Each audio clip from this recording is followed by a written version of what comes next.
ફરિશ્તા બનવાની ખૂબ મજા આવી. અતિ ઇન્દ્રિય સુખ મળ્યું હોય એવો અનુભવ થયો. બાબાએ મને 3 વાગે ઉઠાડી દીધી હતી.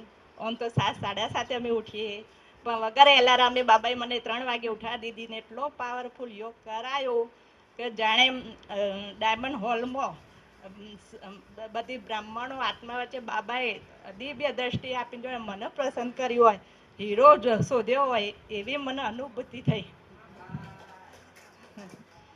અને ફરિશ્તાના શક્તિ સ્વરૂપ જેમ હાચી શિવની શક્તિ શું એવો અનુભવ થયો. અને શિવની અષ્ટ શક્તિઓ મારામાં આવી રહી અને હું ફરિશ્તા બની સારા વિશ્વમાં પ્રકાશ આપી રહ્યું. આમ પછી મેં આત્મા અન્નપૂર્ણા બની અને બાબાનો ભોગ બનાવ્યો અને બાબાના ભોગ ધરાયો.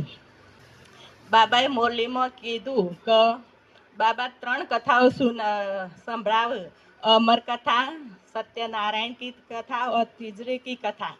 तीजरे की कथा એટલે 3 ત્રીજું જ્ઞાન, નેત્ર જ્ઞાનનું. સત્યનારાયણ કી કથા, નર से नारायण और मनुष्य से देवता बनाव. અને અવ્યક્ત મોરલીમાં બાબાએ કીધું કે 3 તખ્ત બાબા બતાવ, ભ્રકુટી કા તખ્ત, પછી પરમાત્મા કા તખ્ત और विश्व का तख्त. એમાં ભ્રકુટી કા તખ્ત તો બધાને મળે, પણ પરમાત્મા કા તખ્ત તો રૂહાની બચ્ચોનો જ મળે ઇનકા. અને બાબાને ઇનકા रूहों को वर्षा किस आधार पर मिलता है, तो इनका पढ़ाई के आधार पर मिलता है. ओम शांति. પત્ર લખે તો મેં કીધું બાબા હું શું પત્ર લખીશ, પણ ખબર નથી પડતી, પણ બાબાએ મને આખું પેજ ભરીને પત્ર લખાયો. ઓમ શાંતિ. યોગ કર્યો અઢી કલાક સવારે કરીને સાંજના 4 કલાક. કયો સમય જતો રહ્યો કઈ ખબર જ ના પડી.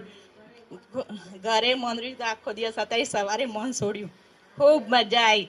બાબા ફરી આવો, ફરિશ્તા બનવાનો મોકો આપો.